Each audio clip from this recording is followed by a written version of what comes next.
Welcome to the Arsenal Show. We are live. And Arsenal came out of that game against Wolves away from home victorious. It was a 1-0 win. If you didn't see it, Martinelli got sent off.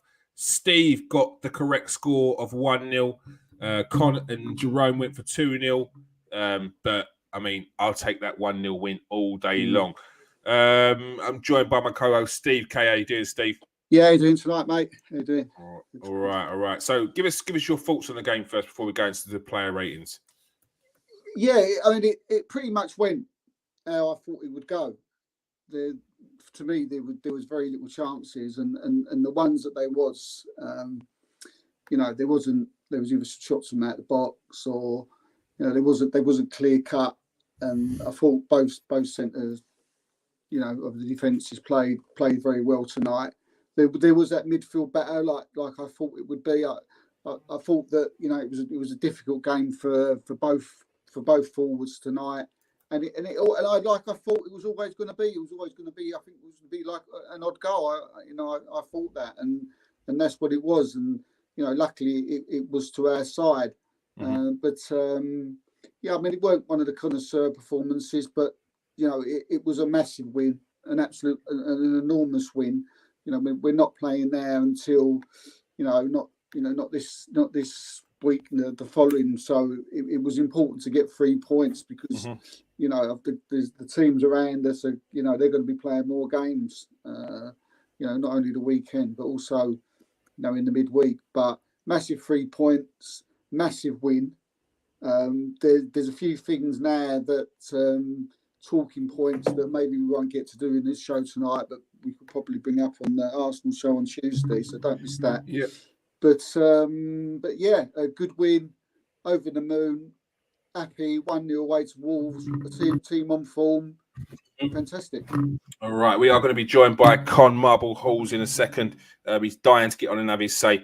But first of all, we're getting to the player ratings. Aaron Ramsdale, a few good saves towards the end, especially when Arsenal went down to 10 men. Crucial as well to keep the confidence in the side, and another clean sheet. Yeah, it was a standard Aaron Ramsdale performance. We're used to seeing this type of performance from him every week. Coming in at long periods of the game where he wasn't doing much, and then on the odd occasion he had to pull off a fantastic save. He had to pull off a worldie, and that, as I said, that's getting pretty standard with what we're seeing with Aaron Ramsdale every single week. So he had a good game, another clean sheet. And you got to love his passion as well. The passion when Arsenal scored the goal, and at the end, it was like it was like vein. You can see the veins popping out of his neck. He's loving football at the moment at Arsenal, isn't he? He's loving Arsenal, and we were talking about the culture the other day, and and sometimes the culture, that can be bred into from up above and through the manager, but that's got to be shown on the pitch at the end of the day. And players like Ramsdale are certainly showing that. And top performance, top man. Yeah, Johnny, I would say like, look, if Arsenal are going down to 10 men, which is the main problem, the main crux of the issue, I can't blame them for sitting in, like, especially if Arsenal were to go and try and start attacking to try and get that second goal. Yes, there was points in the game where, like, especially when Smith Rowe broke through near to the end, I was getting a bit frustrated at the fact that it didn't feel like Lacazette was ever going to try and get to that penalty spot, which I've been saying about Lacazette for the last couple of seasons. He doesn't seem to have that instinct to be in that main spot anymore. Where he's dropped so deep all the time. So if we did get to that point, I would have been cursing that if Smith Rowe was to get in that ball in the box, Lacazette wouldn't have been there to receive that ball. But I can't, because you're not the first one, to be fair, to say that. I've seen it quite a few times. Why are Arsenal sitting back so deep?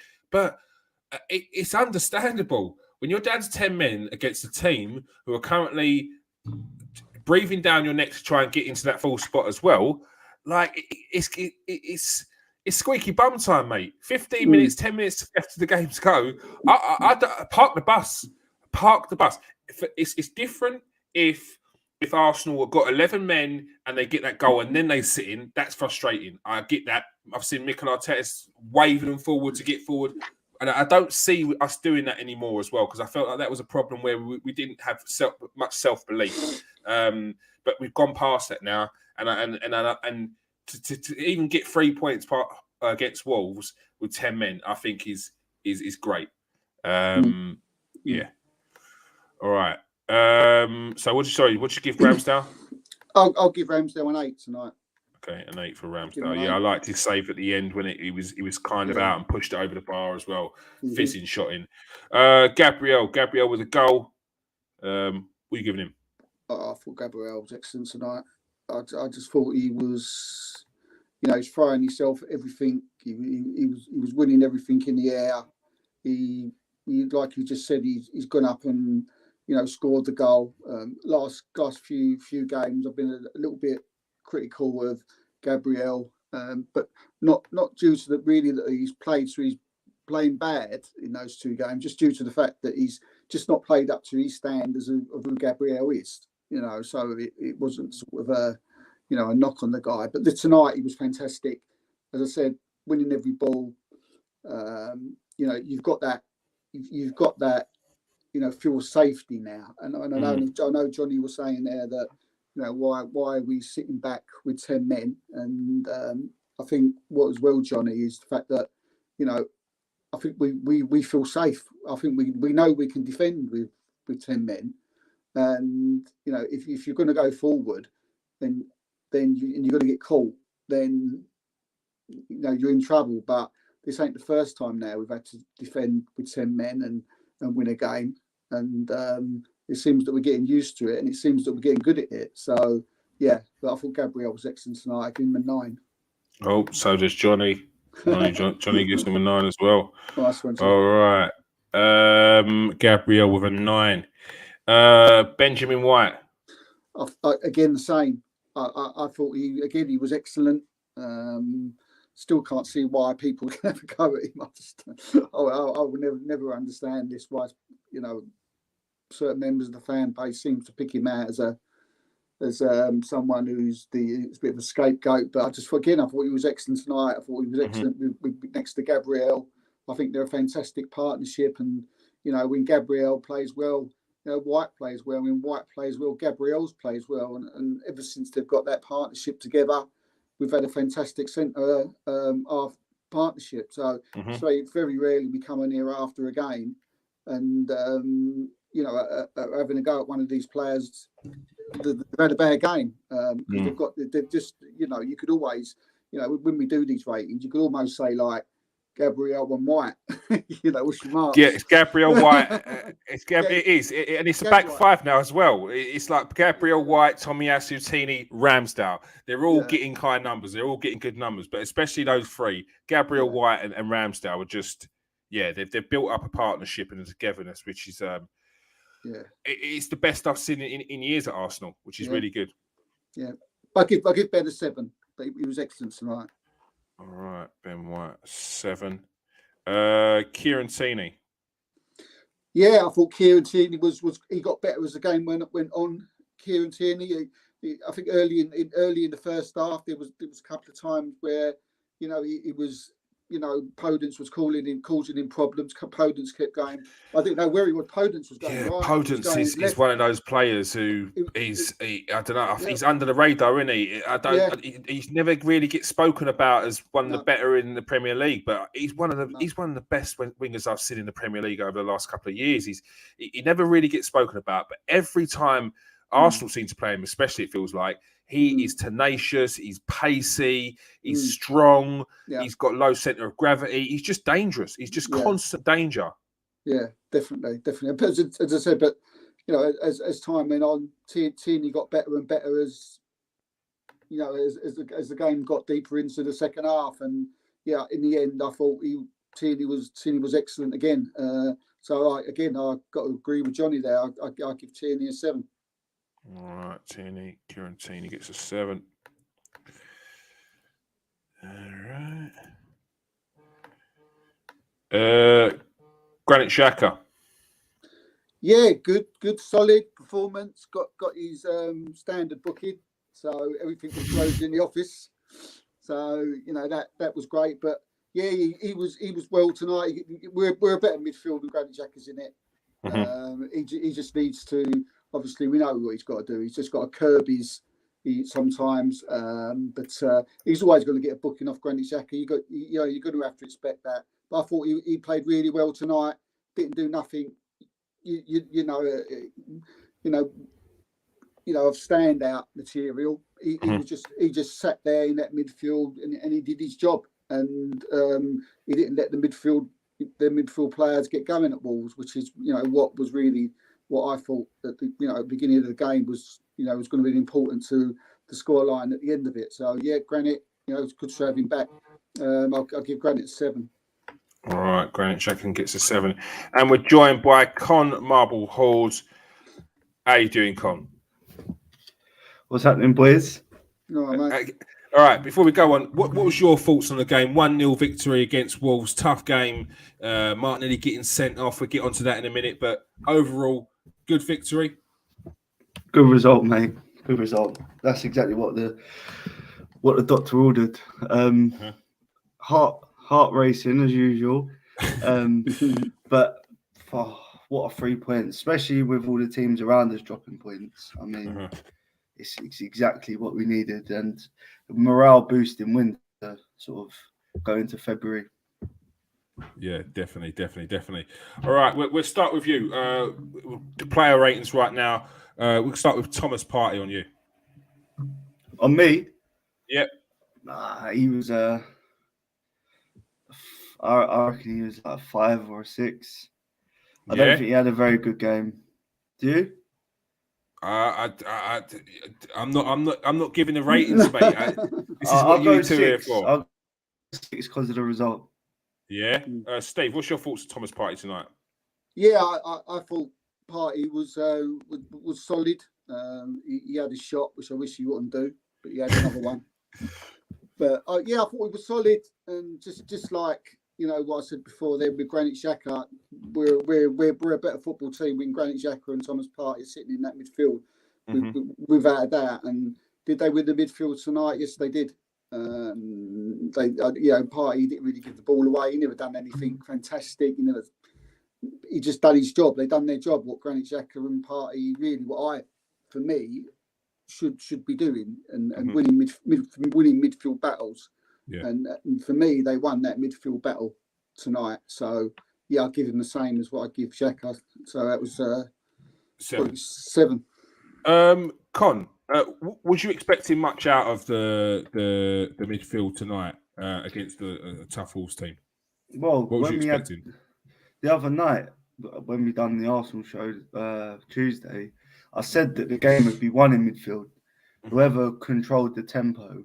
And I was saying that Partey would be our danger man, him and Xhaka. And I think they've done really well. I mean, they both got booked first half. But Partey, I don't know. Sometimes I think he's a bit lackadaisical on the ball. But when his intensity is right, he's spot on. But the thing with Partey, I expect a lot. So when he doesn't perform to what I expect, sometimes I might be being harsh saying he's got a 6. But yeah. Do you think that's what it is? Do you think that's what it is? I know Thomas Partey has had a stinker last season, most of the season, and at the start of this season, he wasn't great. He was picking up form, especially in the second half of the first half of the season, probably about October. But do you think that's what it is? People are expecting more from him in terms of, because of all the build-up, the hype around his transfer. Some people might not have even known what to expect from Thomas Partey in the first place. Yeah, no, I think definitely. If Sambi Lokonga was performing how Partey performs every week, we'd be thinking, oh, we've got a player on our hands here. But because we brought him in, we know what he can do. He's done it against us. We played Atletico many times, and he always looked a beast in the midfield. And I just think, when he has them performances like he does against City and against United last year, and I think he had a good one against Burnley last year as well. Like when you see that performance, you sort of come to expect it. So when he does drop a little bit, maybe I'm being harsh, but I just think there's such a player in there. So my expectations for him are naturally going to be quite high. But I think he's going to be pivotal to us finishing top 4, him and Xhaka. If they can get it ticking, if we can keep them playing together, no suspensions, no. Yeah, I fully agree. We didn't do Cedric, did we? Forgot about him. Oh yeah. Sorry, why did I miss Cedric? Oh, because he dropped down here. Steve, let's go with Cedric first of all for you. Well, I'm sorry, but I don't want to say I told you so, but I thought Cedric was excellent tonight. Thank you. Cedric gets too much stick, doesn't he?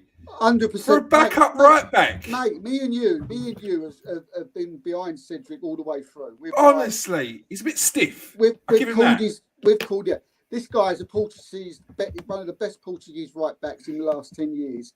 He went and won the Europa League with Portugal. He was first on the team sheet for Portugal. For Southampton, he was top notch.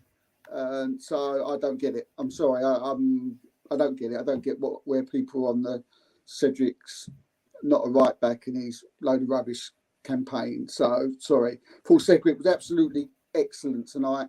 He defended well. The biggest compliment I can make for Cedric tonight is you didn't miss Tommy Asu. And that's the biggest compliment that I can give to him. And I'm going to give him a 7. All right, 7 for Cedric. I think that's fair. I think you make a fair point. If you're looking at the game tonight and you're not criticising anyone that's been harassed down that left-hand side by Wolves wingers, and it was Cedric there, not Tommy Asu tonight. And I think you've done well. Con, Cedric, what's your thoughts on Cedric tonight? Yeah, he's brilliant. I echo what Steve said. I think he's solid. Didn't put a foot wrong in the first half. He sort of snapped, got away of not getting a yellow. But second half, especially when we went down to 10, he was solid. Really not giving that. I think Nori come on, weren't giving him the yard to put in the ball. That's exactly what we needed, and I think he was excellent. Really, really solid, good performance. Was an outlet all the time down the right in the first half, and I think he had a really good performance. What are you giving him? I'll give him 7.5. We don't do Arsenal here. You can have a 7. No, 7. I'll echo Steve. All right, Steve. Martin Odegaard. Yeah, I thought he was really played well again. You know, Odegaard buzzing around. Okay, brought Emil Smith-Rowe on towards the end. I don't know if he needed to or not. I think he just wanted to bring Smith-Rowe on just for a runabout. But I thought he was excellent. You know, you know, it's what they Partey and Xhaka were doing, what they should be doing. Arsenal fans seems what they want.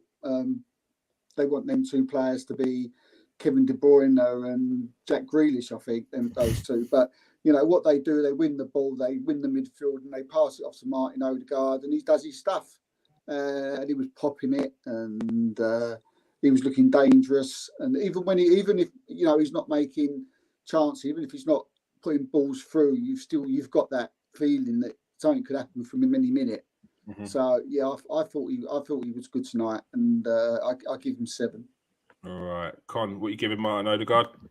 Yeah, I think he was brilliant. To be honest, I think they brought him off to bring Smith-Rowe to have extra legs, and obviously they didn't expect the game to go as it was. Otherwise, I reckon they would have kept him on because he's composure on the ball. Yeah, he's composure on the ball. He's such a player. His first touch, he's just he don't have to take a touch. When the ball gets zipped into him in midfield, you see him, he zips it back to Gabriel.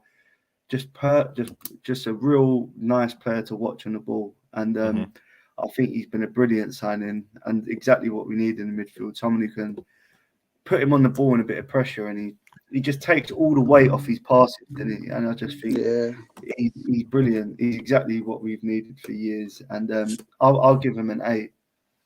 Do you think he's silenced all the doubters that wanted James Maddison in the summer and got Martin Odegaard instead? Yeah, I think they're two different players, aren't they? Maddison's sort of a goal-scoring attacking midfielder, whereas Odegaard just controls. if he wants to come deep and control the ball and drop off and play little passes here and there, he can. And if he wants to sort of just play that Ozil role where he's slipping in passes, he can do that. He can do it all. He's a brilliant player, and for £30 million at 22, it's a snip. Yeah. 100%. Yeah, I totally agree. definitely. Totally agree. Especially when Real Madrid are now looking and thinking, oh, shit, what have we done? What have we done? Gabriel Martinelli getting sent off in the end. First of all, what was your thoughts on the sending off, Steve? I thought it was harsh. Mm-hmm.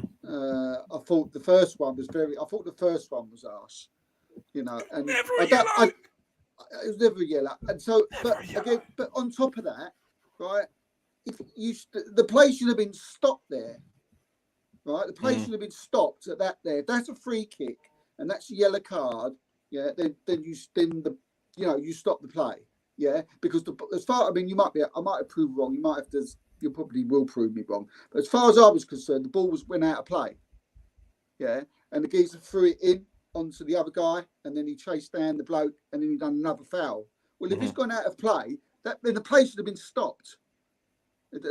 So I'd have to see the way the play went out again. But I'm watching it. I'm going to watch it now. But carry on. Yeah, but it was very harsh, wasn't it? I mean, they wasn't terrible tackles. They wasn't leg breaking tackles, and now it's like it's caused us big problems, you know, because what's happened is what I said would happen if we got someone like that injured, and now someone has, and someone's got suspended, and now we're in a bit of trouble because of it. So it's even more annoying because of that. It'll be a one-match ban, but I see what you're saying. The foul was from the throw, so why didn't the referee pull back initially straight away from the throw? How are you playing on from a throw? Exactly. When if it is a foul, and he's saying he's pushed him in the face for a yellow card. Yeah, I mean, very contentious. You stop it. I don't think that first one was a foul. I don't even know if he got contact with him. Like, I just don't think it was a foul. Con, what was your thoughts on the red card? Well, I've just been tagged in saying on Twitter about it, and because I did think to myself, God, that's 2 yellows, yeah. But oh, really? Well, when he stopped the throw, I thought he's going to get booked, and then when he brought him down, I thought, well, he's definitely going to get booked now. So I thought, he's definitely going to get booked for one of them. I've never seen that in my life, 2 bookings like that, and someone's just tagged me and saying about the advantage rule, and it says if the referee plays the advantage for an offence for which caution sending off would have been issued had the play been stopped, this caution sending off must be issued when the next ball is out of play. So when the ball goes out of play, they give him a booking. However, if the offence was denying the opposing team an obvious goal scoring opportunity, the player would then be booked for unsportsmanlike behaviour. If the offence was interfering with or stopping a promising attack, the player would then not be cautioned. So meaning that Gabriel Martinelli shouldn't have been cautioned for his first yellow. First one, yeah. Because They won't rescind it because it's a yellow. No, they can't rescind it. They can't rescind it. It's a yellow. Yeah. It's such a stupid rule. This rule doesn't make sense. Yeah, but I mean, it is stupid, and he shouldn't. I mean, but the way to look at it is if he knew if he had been booked, he wouldn't have made that second challenge. Yeah, you know what I mean. Yeah. So, but apart from that, I thought he was one of our best players in the first half. He's such an outlet driving the ball. I think he's unlucky, but people moan about our discipline. It's just a sign of a young team. I mean, they're young. It's just young team mistakes, naivety, and just wanting to impress and make a mark so much that sometimes the red mist descends, and it is a problem. But I think it's not down to management. It's just having a young team. The thing is, we've been accused of having a soft underbelly for years, and the last time we had this sort of togetherness where if one goes down, everyone's chasing after that player, and it looks like it's going to turn to a fight, where players are getting sent off. Like, I've not seen that in years, and the last time we had that was probably, I can't even think. Fabregas was doing it, Van Persie was doing it, that sort of era, and before that it was. Before that, it was Patrick Vieira doing it and all those young players doing it. So I don't see too much wrong with it because the problem we had before was we was too soft. Now, if we're too harsh, we can always rein that back a little bit. But it's if you getting in soft players that have that mentality where they don't even want to get involved in that, that's where I think we have a problem. Right now, I'm not worried about it at all. I'm really not worried about it. Yeah, I like it. I don't mean I like sending off, but nah, I'd much rather a team who just like when they play with 10 men. I knew in the back of my mind, I thought we're gonna hold this out, and it's gonna be one of them big Ben White. That's what we do sort of moments, and all them going mad with the fans. And I thought that's brilliant, and that's what we want. You want a team who have got a bit of fight, a bit of bite. Do you know what I mean? You will get a sending off every now and then. Obviously, now we're getting more. I think that's getting a bit silly, like already down to poor refereeing. I do believe sometimes, but I think I like it. I'd rather that than just a team of pushovers. Because 4 years ago, we'd have drawn or potentially lost that game from that position. So it's a good sign. 100%. What are you giving Martinelli? Well, his mistakes obviously going to cost. It's going to cost his rating. But I thought first off I would have given him an 8, but I'll have to give him a 6 now because of the red. Because he's put us under pressure. Yeah, you made me clench too hard for the last 10, 15 minutes, mate. I'm not into that exercise anymore. Steve, what are you giving Martinelli? Yeah, I thought it was quite difficult for our front three tonight. They didn't get much of the ball, and when they did get the ball, they was getting closed down pretty well because Wolves have got an excellent defence, and they haven't got an excellent defence for nothing, you know. So, and I could see that tonight because I haven't seen Wolves play before, you know, this season. I don't think, or you know, not since they've hit some form. And I can certainly see why they're sitting 2 points behind us, and that's basically due to their defence. And they sort of, for me, they sort of, they sort of was marking our boys out the game quite a bit. And Martinelli, you know, he was trying, and you could see that he was going to be dangerous. And they was having 2 or 3 players, you know, team up on him quite a few times, and which I was pushing him out until to the corner flag. A bit too much for my liking. I wish he would have cut inside a little bit more than what he did. Because, you know, I can remember just watching it and I'm thinking, right, now cut inside, you know, moving to the right and getting another shot. And he seemed to keep going towards the corner flag. And I thought, why are you doing that? You want to go the other way. But anyway, I mean, the sending off is like Con says, it's going to affect his score. So I'll give him a 6.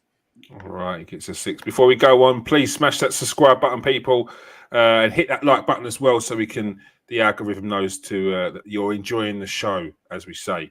By Saka. Con, we'll start with you. Weren't his best game tonight. He had little flashes, but like Steve was saying, it was a bitty game, wasn't it, tonight?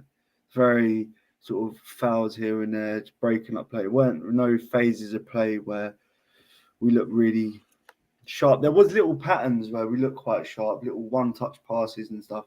But Saka, there's a little bit near the end of the first half where he beat a couple of players and he looked, but it just weren't his best day. Because of the win, I'll give him a 7, but again with same thing with Partey now. I expect a lot from him now, even though he's a young kid. Where he performed consistently at a certain level. Today weren't his best game. Maybe that was because of Wolves' back 5 and there wasn't a lot of attacking play from Arsenal. But I think he played when he did get the ball. He did do well with it, but he just didn't have enough of it tonight. Yeah, I mean, how many times have we come off the back saying Saka didn't have the best game today, and then the following game he absolutely turns it on, smashes it, gets a brace or something. So that isn't a criticism. That isn't a criticism. No, I understand. It's just I think he didn't have a lot of the ball, and when he did have it, he looked good in patches. But you've got to have the ball to be able to do something in the game. I agree. Definitely. Steve, Saka, what are you giving him? Yeah, I agree with Con. It wasn't his best game. When he was getting the ball, he's a bit special, and he can, wiggle out of trouble. He can go around 2 put it through her legs. He wasn't seeming able to do that tonight. I mean, as I said, like I'm a bit of a fan of Roman Sass, as you know. I knew he was going to find it hard tonight, and I think he did. And I think you could see that by the times that Saka, many a times he was coming over to the other side. A lot of the times it was Saka and it was Martinelli together, and I felt that was because like Roman Sass was winning that battle, and Saka was, because he didn't have a better game, a good game as he has in the past. Saka was trying different things. So yeah, it wasn't a bad day at the office, but it wasn't one of his best. So I'm going to go a little bit lower than 7. I'm going to give him 6. All right, so it's 6. Alexander Lacazette. Let's start with you, Steve. When you're on a train and you're going to the toilet and you want to go a bog, or you want to go and get a cup of tea in a cafe, and you're walking down the aisle, and it seems like you're going backwards because the train's going that way, right? That's how Alexander Lacazette was tonight. His pace has gone. Gone, isn't it? It is gone. It was like, there was another occasion with Emil Smith-Rowe when he come on, and it was like, he just couldn't keep up with him. He was like, No, but Steve, that's what I was speaking about earlier. he can't. Lacazette has lost the instinct to be in the box at the right time, like at the penalty spot. On the edge of the area, he does that every now and again. But when we're talking about penalty spot, like when someone's running down the wing, I was always told you've got to have that striker on a penalty spot. You have someone attacking the front post and someone attacking the back. We don't have that option. We didn't with 10 men. But Alexander Lacazette, his bread and butter has got to be that penalty spot. And if it goes towards front post, then you attack the front post. He's not even doing that. It doesn't even like he's busting the gut to get in that position anymore. No, I don't think he got it in him anymore. And that's sad, because he's been a good player over the years. I'm not knocking that of him, but when you see things like that, and I think that's the reason why we see Lacazette make so many fouls, and it seems like he's on the floor a lot. I've said it many times. He stays on the floor, like he makes too many tackles, and and things like that. And it's probably to get a rest. I think to get a tackle here, and then we go down and have a rest for like 20, 30 seconds. Get my breath back. And I feel horrible because it's like he's worked really hard, but it's facts, mate. It's facts. It's how it is. He's, and I do worry about him for the rest of the season. And I just don't think he can sort of play that up front for us. I mean, as I said, like with William and Smith, I mean, that was quite embarrassing. Where sort of, Lacazette, normally what you would do is it's like when Emil Smith-Rowe's got that ball. I'm sure you know the moment I'm talking about, towards the end of the game where Smith-Rowe's done this fantastic run. And normally what would happen is he would be looking up to see Lacazette alongside him so he can get the ball across. I was always a winger, and you'd always look across and there would be someone to cross it to. But he's back at the centre circle. He can't even keep up. And the sad thing is he's trying to keep up. That's even, and to me, that's even worse. It's worse. And but we all lose our legs. I've lost my legs, I pulled my ACL getting up from the sofa the other day. Nearly, it went ping. Like it happens, but he's a 31-year-old professional footballer. Playing for Arsenal, he shouldn't be there right now. He should not be there. What are you giving him? I'm going to give him a very loving. I'm going to put my arm around him and say, I'm going to give you a 5 tonight. 5. I think that's generous. He missed when we went down to 10. He had a sitter, mate. Oh yeah. He had a sitter, and you've got to bury that. I'm sorry, you're a professional footballer. You've got to at least hit the target. At least. He's got no pressure at all. Yeah. You could dink the keeper, could bend it round him, or at least drive it at him. The keeper's mate, I was absolutely effing and blinding.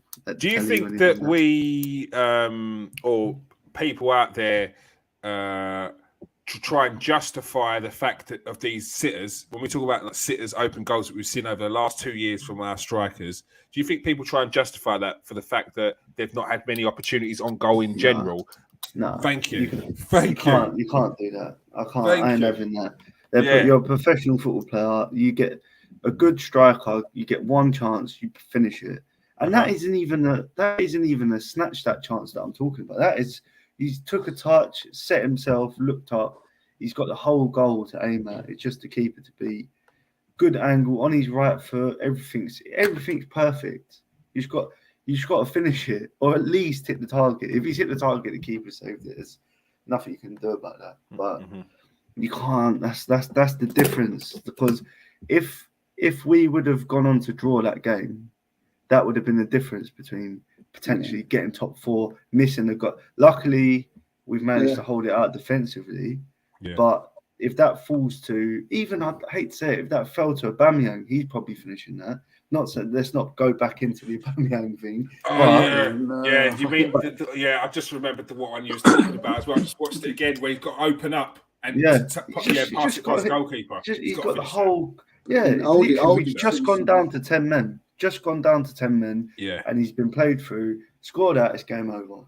But luckily we held out. But if we would have drawn that game, that would be one of them chances you look back at and say, if we had a better striker, he'd put that away. Yeah, 100%. What are you giving him? I'll give him a 4. And that's being polite, I think. We're on to the subs now. Steve, Emil Smith-Rowe. Yeah, I thought he done all right when he come on. He showed, he was buzzing around. He was getting the ball. Quite a few times when he's been coming on, in the last couple of games, he's took a bit of time to get into the game, but I felt he'd come on and I felt he got into it straight away. And he's probably going to be playing the next one now, isn't he? So it was good to see him that he was up for it. He seemed to have got like a lot of his speed back as well. Mm-hmm. But then again, I suppose if you're running alongside Lacazette, you just don't know, do you? You look like a greyhound.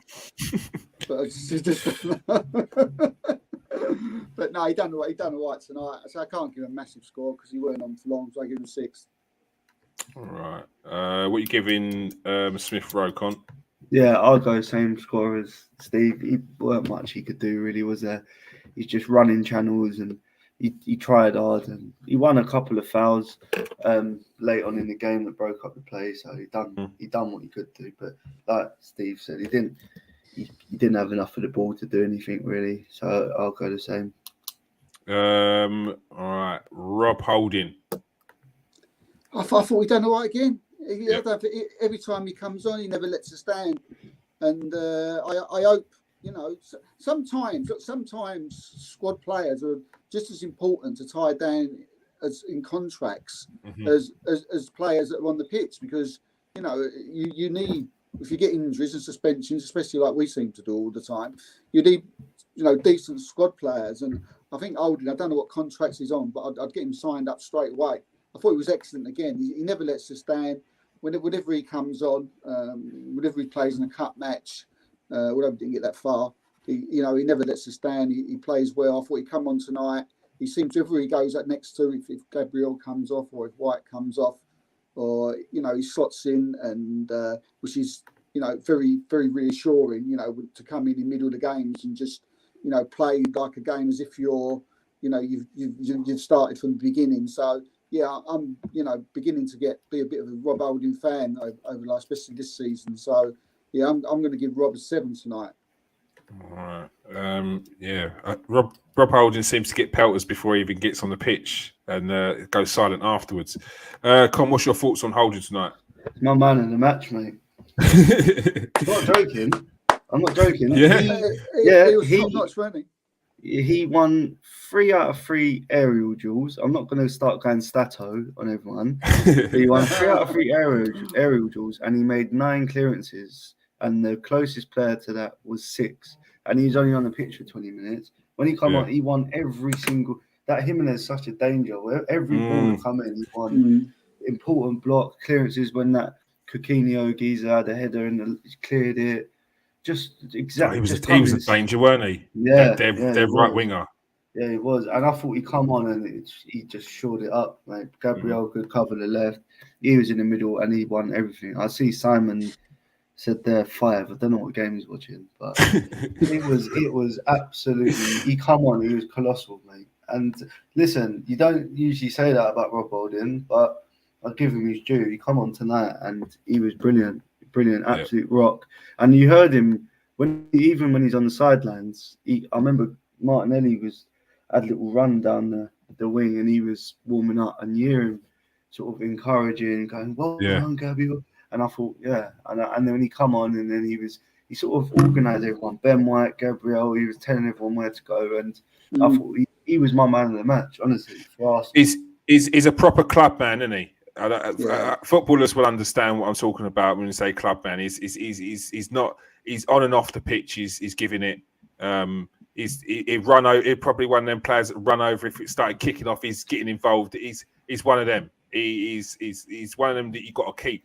And you don't realise until you've sold him, and then you've got to bring in a player who potentially wants more game time. Rob Holding will sit on the bench and play 5-6 games a season, get 6 starts in cup games, and be happy with that. And I'm not complaining one bit if he's going to be our third or fourth choice. Brilliant. He done really well. Done really well. I'll give him a 9. You're generous tonight. Honestly, he was brilliant. If you watch it back, if you watch them last 20 minutes, he was brilliant, mate. Honestly. Yeah, I'm giving him a 9 and all. Get out of it, Steve. Eddie Nketiah. I mean, I try. I'm not going to say anything bad about Eddie Nketiah, but he's vanilla, mate. He is plain as day. He comes on and you just like, he's just a body. He's literally. Did you see Arteta push him? Because his referee, the geezer was holding up the things for him to go on. Yeah. He's standing next to Arteta going like big dope. You know, what am I doing here? Like, you know, so Arteta's looked up, seen him standing next to him, and just gone and pushed him like that. He's just saying, get on your pitch. Let's go on. I'm struggling. I'm not going to dig Eddie out, but I'm not going to dig Eddie out because he's a professional. But Steve, go on, Eddie Nketiah. Yeah, I mean, as you say, we don't want to dig him out. He's a nice bloke, Eddie, but he's in my eyes, he's never been an Arsenal player since he's been at the club. I've never thought he was going to get into Arsenal's first 11 ever since I first see him. I think he'll be a good Championship player, you know, and I think he'll have a good career, you know, in a Championship team. But he's never going to play in the top 6 or top 8. Never. You know, never. You know, as you said a little while ago, it'd be interesting to see where his career goes. Oh no, I think it was Jerome who said it. You know, he said that, you know, it'd be interesting to see where his career goes after where he leaves Arsenal, because it is very difficult to picture it. You know, you think, you know, Scotland, could he go to Scotland? Could he play for someone like Rangers or Celtic or someone like that? You know, even like Newcastle. You know, I talk to Newcastle fans, and, you know, and they turn around and go, no, we don't want him. You know, he's not Premiership football class, and I think he's just to admit that, and get a career somewhere else, and you know, I wish him all the best. But tonight he didn't do nothing, you know, and he didn't look bothered, and he didn't even look like he wanted to come on at some point. So I'll give him a 3. He gets a 3. With Eddie, I don't think he's going to have a career in the Premier League. Not because he's not got the quality to score goals in the Premier League. It's just he's not a modern day striker, and goal poachers like him aren't really wanted in a top league in England. Championship maybe he'd get goals and he would get goals in the Championship, and he would get a team in the Championship. But I think he'd have to go abroad to play in one of the top leagues. I know Leverkusen were looking at him, so I think it'd have to be one of them, because those clubs seem to be able to find something to get out of these players. Yeah. But in England, he's just not got enough about him for me to hold a place in the Premier League team. I know there's talk of Brighton, but Neil Maupay's got more about him than Eddie Nketiah, so I just don't see him getting in there. And I'd probably say Danny Welbeck's got more than Eddie Nketiah about him. Oh, well, by a mile. He's absolutely by a mile, not even a question. Con, what was your thoughts on the Nketiah tonight? Yeah, it's harsh to can't really slate him on that. I know when you watch him come on, you think, it's Eddie's coming on. But I mean, it's harsh to be harsh on him tonight. I mean, he come on just like you said, just to be a body, just run around, just to put a bit of pressure on the ball really when it's on the back line. But he couldn't do nothing. I mean, it's hard to slag him off. I get what you're saying, and to be honest with you, even if you come on when there's 11 men, it'd probably be the same rating as that Steve's just given him. But I can't be that harsh on him tonight. But I think, like you lot were just saying, I think he'll go abroad. The German league probably suit him well. Quite a slow build up, sort of a slow tempoed league. I think that's what he needs. He's a poacher, and he's like a fox in a box. Yeah, and like you said, championship team, when it's sort of all lobbed in, balls bobbling around in the box, he'd score you probably 10, 15, 20 goals a season for a team like Fulham or Forest or something like that. But in the Prem, it's just different, isn't it? It's a different ball game to the championship. That's why so many championship teams come up and go straight back down. Yeah. But there is a player in there. He's not for Arsenal, is he? And I wish him luck in the future, but it just again proves the point. If Lacazette was injured, what would he do? Yeah, and now we've got even Lacazette. I mean, yeah. But even in the first game, we've now got a man down. Like in the first game, we was worried about injuries, suspensions, COVID. The first game back, we're a man down for the following game. Yeah. And honestly, I'd do better than Eddie up top. I'm not even joking. The only reason why he come on was because Lacazette was going backwards. That's the only reason why he come on. And I thought, I better at least go get someone on who can go forwards. You know, dust off your boots. Do a transfer exchange show, five-a-side team. Steve, you best get your knee braces out, mate. You're playing an all. Mikel Arteta, what was your thoughts on Mikel Arteta's managerial performance tonight, Steve? Yeah, well, he picked the team that he could only pick when he got picked another team. So, it's not like he could get the team wrong. I suppose he could have brought Pepe in for Lacazette. But anyway, look, we won the game. It was away to Wolves. We got a clean sheet. The defence was excellent. I thought the midfield won the midfield. It was never going to be a game for the forwards. So I'm sure Arteta knew that. And I don't think we went the Wolves' way. 2 points behind us. They're playing well. I'll give him one the game. 8. All right. What's your thoughts on Mikel Arteta tonight, Con? I think like Steve said, it's if everyone could write down the team, that is what the team would be, wouldn't it? So he's picked the team that everyone wanted. Well, I suppose he ain't got much more choice. But I think in the first half we looked reasonably comfortable, didn't we? I like the way we was pressing. When we're playing against a back five, is when it's going to the left or right centre half. That's when we was pressing. We weren't pressing the central centre half, if that makes sense. We were waiting for it to go out wide, then we'd all press as a team. And it worked. We was winning the ball back. It was a bit, but like you said, like I said earlier, it was a bit of a bitty game. And we controlled it well. The substitutions were right. So yeah, I'll go with Steve. I'll give him an 8. All right. And man of the match? I think it certainly went forward. I think there's only one really you can pick. I think it has to be Gabriel. All right. And Con's gone for... Who you gone for, Con? Bobby. Bobby Holding. I'm going to call him Bobby. Yeah, Bobby Holding. He was great tonight. Bobby Holding. Big shout out for Cedric as well. Yeah. Ben White was good as well. Even Saka, I thought, played well as well, believe it or not. All right. That is all we have time for. Thank you very much for joining us tonight, Con. Cheers, boys. Thanks for having me again. And thank you very much for joining us tonight, Steve. Cheers, mate. Pleasure. I see Johnny and Simon going toe-to-toe in the comment section, having a good old conversation there, keeping it lively. Thank you very much for joining us tonight, boys. As I always say, press that like, press that subscribe. If you're watching on Twitter, come over to KS1 TV next time and join the live chat. If you are watching on Facebook, make sure you change the settings so we can see who you are, so you're not just Facebook user. All right. Peace out, people. Stay safe and wash your hands.